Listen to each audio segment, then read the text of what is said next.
What's up, everybody? I hope you're doing well, and today we're talking all about how to find an affordable office space, because I know as much as so many of you are so all in on the virtual therapy practice, I have a hunch that at least some folks are gonna start to want to transition to an in-person office option. But you may experience a little bit of sticker shock when you hop on Craigslist and see just how much it costs to rent a full-time office. So in today's video, I'll offer some tips and tools to help you find a more affordable in-person office space option. So if you're in a space where you're just kind of starting out and you see how much it costs for a full-time office, it may feel like it's not really possible to transition to in-person therapy.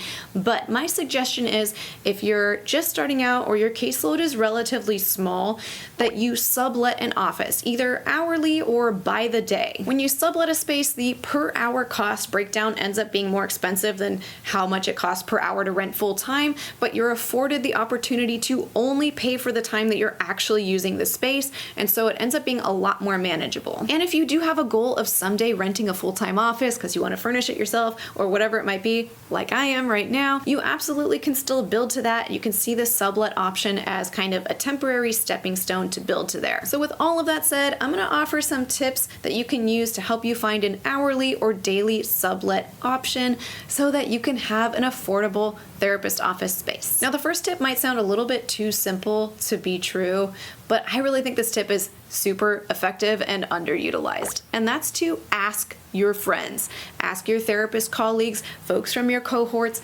former supervisors, former professors, a previous coworker. Ask around and just say, hey, I'm looking to sublet a space, maybe a few hours a week, maybe one day a week.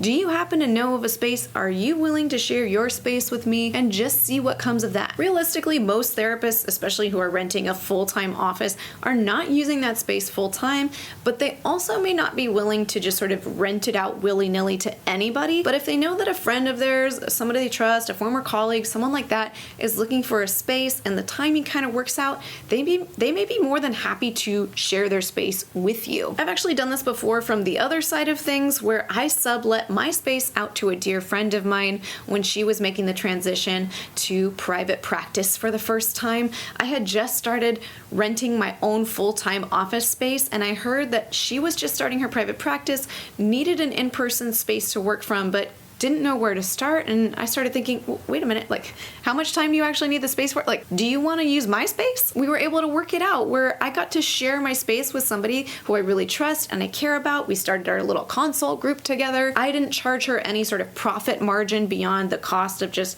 the time she was in the space. So she was able to have an affordable option to get things started for her before she kind of built and kept going and moved on. And everybody won. I hope she liked it. It worked for me, and I think it might have worked for both of us. The next tip is to check your local association websites. So whatever sort of psychological, counselor associations that are affiliated with your degree, or even if they're not affiliated with your degree, you can check their local chapter websites to see if they have any office space posted there. So for example, in my area, Camp San Diego chapter has a section on their website just dedicated to available office space. So that's a great place to start.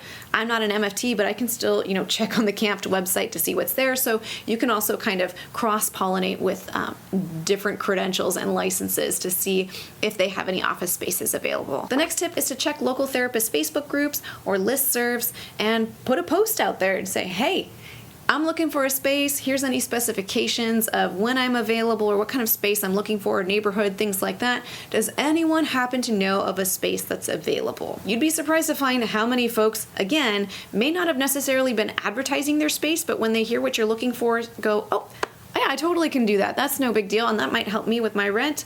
It'll be nice to share a space with somebody, whatever it might be, and they respond and offer an option for you. This is also a great context to kind of hear from folks who might say like, oh, I know of somebody else or have a friend or whatever who is advertising renting their space, so you can find it pretty quickly that way. And I'm surprised to find that the next tip is not one that people seem to talk about very much or utilize, but that's Craigslist. Personally, I have kind of a love-hate relationship with Craigslist because there is genuinely a lot of shady stuff that happens on there. But as I was reflecting and preparing to film this video, I realized that every single office space I've ever signed a lease for, I found through Craigslist.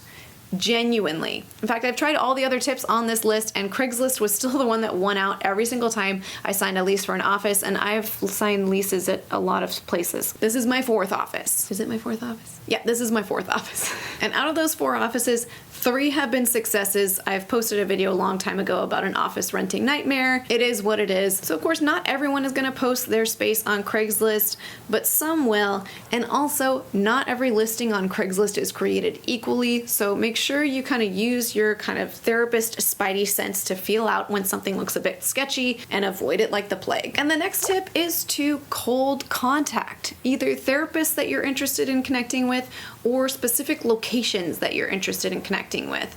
Now, obviously, this one's a lot more hit and miss. When you cold contact someone for any reason, most of those people are not going to respond at all. And you're going to have some people respond who just say, sorry, I got nothing for you. But you may have some success with cold contacts. Generally speaking, anytime you go through a route where you're finding a therapy office space that isn't necessarily advertised anywhere, not always, but a lot of times you'll find that those places are more affordable. So if you're able to find a place because you have a friend who's looking to sublet their space, or if you find a place because you cold contacted someone and they say, oh sure, I'm happy to sublet my space to you, they're more likely to offer it to you at a lower profit margin than say, somebody's advertising it on Craigslist or they're advertising it on your local association website, because they're going to get a whole bunch of people contacting them and they're going to look for kind of the best price they can get versus a friend who's saying, I don't need to profit off of you per se. So these are some hacks to kind of help you find a space at a more affordable price. And as a bonus hack, if you're looking for just like a ridiculously cheap place, you don't necessarily have to go through subletting a therapist office specifically. You can put on your creative thinking cap and find an atypical therapy office to rent. So I've heard folks, for example, renting from churches or community centers or other spaces that may not be a traditional therapist office, but are willing to rent their space and provide adequate amount of confidentiality and other requirements we need to consider when offering therapy in a space. Well, I hope these tips help you kind of get the ball rolling, help you feel like it's possible to find an affordable therapy office space in your area. And yeah, if you do all of these things and it's still kind of financially out of reach for you, you can keep building your practice virtually until you have enough kind of financial stability to justify subletting an office and then, building from there. And if you'd like a little support knowing what sorts of things to look for in a therapy office to make it ethical, confidential, and just, the right space for you and your clients, I have a throwback video where I talk all about it from 4 years ago. So I'll link to that video below as well. And before we close, I'd like to thank TherapyNotes.com for sponsoring this video. TherapyNotes helps with all of your practice management needs. They have scheduling, notes, billing, they can charge your client's card, they can do so many different things. And of course, TherapyNotes comes with you whether you're operating virtually from home or if you're moving to an in-person therapist office. If you'd like to check out TherapyNotes, you can get 2 months to try it for free with no commitment just by clicking the link in the description of this video. Well, I hope you found this video helpful if you're looking for an affordable office option. And if you have had success kind of scrappily finding your own affordable office space that I didn't mention here, please leave a comment and let folks know, because folks kind of go through that and glean from your experience as well. Until next time, from one therapist to another, I wish you well.